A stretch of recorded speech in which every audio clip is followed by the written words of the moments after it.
Good morning everybody, welcome back to my YouTube channel Kumar academy में आप सभी का स्वागत है।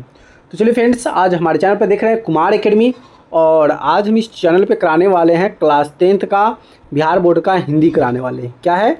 हिंदी है और ये चैप्टर नंबर 4 है। ठीक है, तो चलिए चैप्टर 4 क्या कहता है इसको सॉल्यूशन करते हैं और इसका जितने भी ऑब्जेक्टिव क्वेश्चन होंगे, मोस्ट इंपॉर्टेंट क्वेश्चन, वो सभी क्वेश्चन कराएंगे। नाखून क्यों बढ़ते हैं, ठीक है, जितने भी मोस्ट इंपॉर्टेंट क्वेश्चन होंगे तो वीडियो को लास्ट तक जरूर देखिएगा। अगर चैनल को सब्सक्राइब नहीं किया तो चैनल को सब्सक्राइब जरूर कर लीजिएगा, बेल आइकन को दबा दीजिएगा ताकि हमारे जितने भी नए वीडियो आप तक पहुंचता रहे। तो चलिए यहाँ से वीडियो को स्टार्ट करते हैं। सबसे पहले क्वेश्चन आ गया कि नाखून क्यों बढ़ते हैं। क्या है कि नाखून क्यों बढ़ते हैं? लेखक के अनुसार मनुष्य के नाखून किसके जीवन प्रतीत है? नाखून का बढ़ना ये मनुष्य के जीवन के क्या प्रतीत बताता है? तो अगर प्रतीत करेंगे तो जैसे कि यहाँ पे मनुष्य के लिए, सभ्यता के लिए, पाश्विक वृत्ति के लिए, सौंदर्य के उत्तर। तो यहाँ पे सौंदर्य के लिए करा है। तो नाखून क्यों बढ़ता है? लेखक के अनुसार मनुष्य के नाखून जो है जीव प्रतीत है। तो अगर जीव प्रतीत है तो अगर जीव प्रतीत की बात करेंगे तो ये पाश्वी वृत्तियाँ हैं। क्या है? पाश्वी वृत्तियाँ हैं। लेकिन पहले के समय में नाखून का प्रयोग क्यों करता था, नाखून क्यों बढ़ाता था? तो वो सौंदर्य के लिए बढ़ाता था, सुंदरता के लिए बढ़ाता था, अपनी रक्षा के लिए बढ़ाता था। ठीक है, अगली क्वेश्चन आपके सामने ये रहा। अगला क्वेश्चन क्या कहता है कि हजारी प्रसाद त्रिवेदी का जन्म कब हुआ? हजारी प्रसाद त्रिवेदी का जो जन्म है ये कब हुआ था? तो ये हुआ था 1907 में। कब हुआ था? 1907 में हुआ था। ठीक है, चलिए नेक्स्ट क्वेश्चन आपके सामने ये रहा। कहता है कि हजारी प्रसाद त्रिवेदी किस निबंध के रचयिता है? हजारी प्रसाद त्रिवेदी जो है ये किस निबंध के रचयिता है? तो निबंध का नाम ऊपर में दिया हुआ है, नाखून क्यों बढ़ते हैं, और इसके रचयिता कौन है? तो ये है हजारी प्रसाद त्रिवेदी। अगला क्वेश्चन आपके सामने ये रहा कि आचार्य हजारी प्रसाद त्रिवेदी का जन्म कहाँ हुआ था? आचार्य हजारी प्रसाद त्रिवेदी का जो जन्म है ये कहाँ पे हुआ था? तो ये उनका जन्म जो था उत्तर प्रदेश हुआ था। कहाँ पे हुआ था? उत्तर प्रदेश बोले तो यूपी वाले। ठीक, चलिए अगला क्वेश्चन ये रहा आपके सामने। कहता है कि हजारी प्रसाद त्रिवेदी की मृत्यु कब हुई थी? हजारी प्रसाद त्रिवेदी की जो मृत्यु हुआ था ये हुआ था 1789 में, यानी कि सन 1789, यानी कि B is the right answer हो जाएगा। चलिए नेक्स्ट क्वेश्चन की तरफ चलते हैं। नेक्स्ट क्वेश्चन ये रहा आपके सामने। क्या कहता है कि नाखून क्यों बढ़ते हैं? किस प्रकार का निबंध है? नाखून क्यों बढ़ते हैं, ये तो निबंध है, लेकिन ये किस तरह का निबंध है, किस प्रकार का निबंध है? तो ये जो निबंध जो है ललित निबंध है। कैसा निबंध है? ललित निबंध है, यानी कि सीधा राइट आंसर हो जाएगा। चलिए नेक्स्ट क्वेश्चन आपके सामने ये रहा कि नाखून क्यों बढ़ते हैं गद्यांश में कौन सी विद्या है? मतलब नाखून क्यों बढ़ते हैं, ये जो गद्यांश है इसमें विद्या की बात की गई है, तो इसमें कौन सी विद्या हो जाएगा? तो विद्या की अगर बात किया जाए तो ये ललित निबंध हो जाएगा। क्या हो जाएगा? ललित निबंध हो जाएगा। ठीक है, यानी कि डी द राइट आंसर हो जाएगा। चलिए नेक्स्ट क्वेश्चन की तरफ चलते हैं। नेक्स्ट क्वेश्चन ये रहा आपके सामने। कहता है कि अनाम दास, क्या है? अनाम दास का पौधा साहित्य के किस विधा से रचना में है? किस विधा की रचना में है? तो ये जो रचना कहानीकार तो होगा नहीं, निबंध होगा नहीं, नाटक होगा नहीं, ये हो जाएगा उपन्यास हो जाएगा। क्या हो जाएगा? उपन्यास, यानी कि बी द राइट आंसर हो जाएगा। चलिए नेक्स्ट क्वेश्चन आपके सामने ये रहा। नेक्स्ट क्वेश्चन कहता है कि द्विवेदी जी को आलोक पर्व पर कौन सा पुस्तक मिला था? आलोक जो पर्व था उन पर उनको कौन सी पुस्तक मिला था? तो उनको पुस्तक जो मिला था साहित्य अकादमी पुरस्कार। क्या मिला था? साहित्य अकादमी पुरस्कार मिला था, यानी कि डी द राइट आंसर हो जाएगा। चलिए नेक्स्ट क्वेश्चन आपके सामने ये रहा कि कालिदास की लालित्य योजना किनकी रचना है? कालिदास की लालित्य योजना किसकी रचना है? तो रचना की बात करेंगे तो ये रचना है हजारी प्रसाद त्रिवेदी का। किसका है? हजारी प्रसाद त्रिवेदी, यानी कि सीधा राइट आंसर हो जाएगा। चलिए नेक्स्ट क्वेश्चन आपके सामने ये रहा। नेक्स्ट क्वेश्चन क्या कहता है कि मनुष्य को नाखून की जरूरत कब थी? मनुष्य को नाखून को जरूरत कब पड़ता था?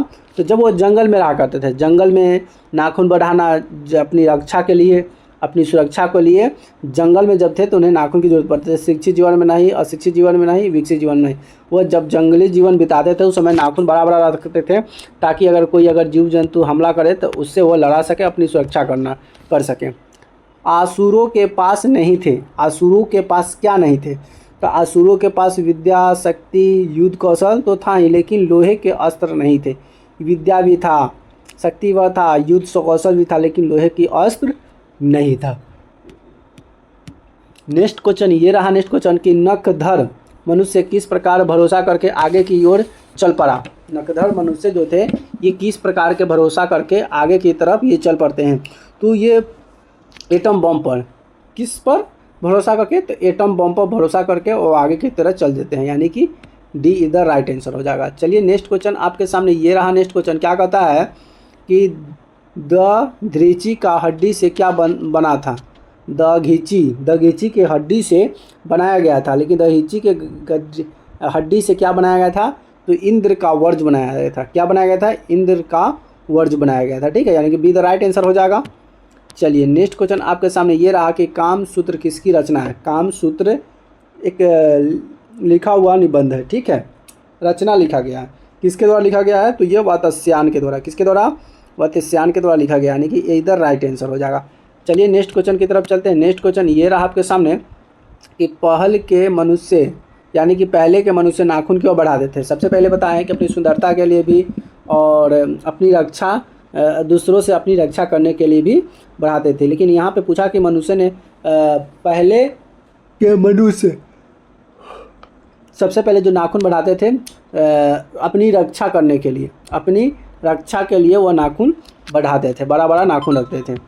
अगला है कि अंग्रेजी क्या है। अंग्रेजी भाषा के पत्र इंडिपेंडेंस घोषणा कब हुई थी। इंडिपेंडेंस की घोषणा, अंग्रेजी के भाषा पत्र में इंडिपेंडेंस की जो घोषणा हुई थी ये कब किया गया था, तो ये 15 अगस्त को किया गया था, ठीक है। 15 अगस्त को मेरा देश आज़ाद भी हुआ था, ठीक है, आज़ाद भी हुआ था, जिसे स्वतंत्रता दिवस भी मनाते हैं। चलिए नेक्स्ट क्वेश्चन ये रहा। नेक्स्ट क्वेश्चन क्या कहता है कि अपना क्या है, अपने ही अधीन रहना को अंग्रेज में क्या नहीं, हम क्या कहते हैं। अपने ही अधीन रहने को अंग्रेजी में हम लोग क्या कहते हैं, अपने अधीन, तो इसको हम लोग सेल्फ इंडिपेंडेंस कहते हैं। अपने को अधीन रहना, अपने विचारों में अपने आज़ादी को कहना, इसीलिए सेल्फ इंडिपेंडेंस कहते हैं। मतलब कोई काम खुद से करना, किसी पर निर्भर नहीं रहना, उसे सेल्फ इंडिपेंडेंस कहते हैं। अगला क्वेश्चन ये रहा। अगला क्वेश्चन कि नेताओं के राजा के वज कौन सी मुनि की हड्डी से बनी है। कौन सी मुनि की हड्डी से बनी है, तो दधीची मुनि। कौन सा हो जाएगा, दधीची मुनि की हड्डी से बनी, यानी कि सी द राइट आंसर हो जाएगा। चलिए नेक्स्ट क्वेश्चन ये रहा। नेक्स्ट क्वेश्चन क्या कहता है। नेक्स्ट क्वेश्चन की सफलता किसकी रचना है। सफलता किसकी रचना है, तो सफलता जो रचना है ये हजारी प्रसाद त्रिवेदी जी का है। किसका है, हजारी प्रसाद त्रिवेदी जी का, ये इधर राइट आंसर हो जाएगा। चलिए नेक्स्ट क्वेश्चन ये रहा। नेक्स्ट क्वेश्चन क्या कहता है कि कितने वर्ष पहले का भारतवासी नाखून को जम के संवारता था, मतलब खूब उसको संवारना सरियाता था, सुंदरता के लिए बढ़ाता था। तो ये 2000 वर्ष पहले, क्या है, 2000 वर्ष पहले। चलिए नेक्स्ट क्वेश्चन आपके सामने ये रह गया। नेक्स्ट क्वेश्चन कि देश की आज़ादी के लिए हजारी प्रसाद त्रिवेदी ने अपने निबंध में किस शब्द का उपयोग किया था।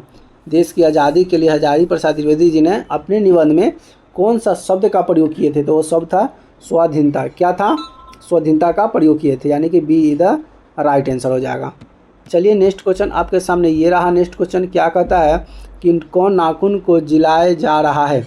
कौन है जो नाखून को जिलाए जा रहा है, तो ये पशु है। क्या है, पशु है। मनुष्य तो नाखून को काट लेता है, लेकिन पशु तो नाखून को काटता नहीं है, तो बड़ा बड़ा हो जाता है, इसलिए करा के नाखून को जिलाया जा रहा है, यानी कि पशु, डी द राइट आंसर हो जाएगा।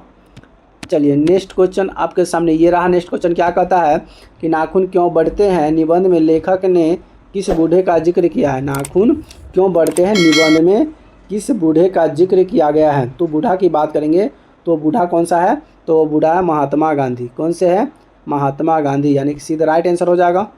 चलिए नेक्स्ट क्वेश्चन आपके सामने ये रहा। कहा कि गौतम ने कहा था कि मनुष्य की मनुष्यता है, मनुष्य ही मनुष्यता है, कहा था कि मनुष्य ही मनुष्यता है, तो ये सभी के दुख हो, क्या है, सभी के दुख को सहानुभूति के साथ देखना ही ये गौतम बुद्ध इस विचार से कहते, यानी कि ये राइट आंसर हो जाएगा। चलिए नेक्स्ट क्वेश्चन आपके सामने ये रहा। क्या कहता है नेक्स्ट क्वेश्चन कि नाखून क्यों बढ़ते हैं, निबंध में निबंधकार का कौन सा दृष्टिकोण प्रकट होता है। मतलब नाखून क्यों बढ़ता है, इस निबंध में लेखक का दृष्टि पड़ता है, लेकिन कौन सी दृष्टि प्रकट होता है, ये होता है दानवादी। क्या होता है, दानववादी प्रकट होता है, डी द राइट आंसर हो जाएगा। नेक्स्ट क्वेश्चन है कि नाखून क्यों बढ़ते हैं। क्या है कि नाखून क्यों बढ़ते हैं, निबंध में पीढ़ी में कैसा भाव जागता है। ये जो भाव जो जागता है ये किस तरह का भाव जागता है, तो ये भाव जागता है संस्कृति और आत्मगौरव। क्या होता है, संस्कृति और आत्मगौरव, ये द राइट आंसर हो जाएगा। चलिए नेक्स्ट क्वेश्चन ये रहा। नेक्स्ट क्वेश्चन क्या कहता है कि हिंदी साहित्य का आदिकाल की रचनाकार है। हिंदी साहित्य के आदिकाल के रचनाकार हैं। तो आदिकाल के रचनाकार कौन हो जाएंगे? तो ये हो जाएगा नलिन विलोचन शर्मा। क्या हो जाएगा? नलिन विलोचन शर्मा। ठीक है, चलिए नेक्स्ट क्वेश्चन ये रहा। नेक्स्ट क्वेश्चन क्या कहता है? नेक्स्ट क्वेश्चन में ध्यान से देखिएगा, ठीक है। कौन सी रचनाकार हजारी प्रसाद त्रिवेदी जी का नहीं है? कौन? अच्छा एक मिनट पिछल का थोड़ा सा क्वेश्चन एक बार सही कर लेते हैं। क्या था इसका आंसर? नलिन विलोचन शर्मा। आंसर सही था जी, आंसर सही था ना? क्या था? हिंदी साहित्य के रचनाकार कौन थे? एक मिनट, आदिकाल का हिंदी साहित्य का आदिकाल। चलिए ठीक है, नेक्स्ट क्वेश्चन आपके सामने ये करा दिए। नहीं, ये नहीं हुआ। तो क्वेश्चन नंबर नेक्स्ट है कि कौन सी रचना हजारी प्रसाद त्रिवेदी का नहीं है? इसमें कौन सी रचना जो है हजारी प्रसाद त्रिवेदी जी का नहीं है? तो अशोक का फूल त्रिवेदी जी का है, ठीक है। किसका है? त्रिवेदी जी का है। लेकिन माटी के मूर्ति ये त्रिवेदी जी का नहीं है, यानी कि बी द राइट आंसर हो जाएगा।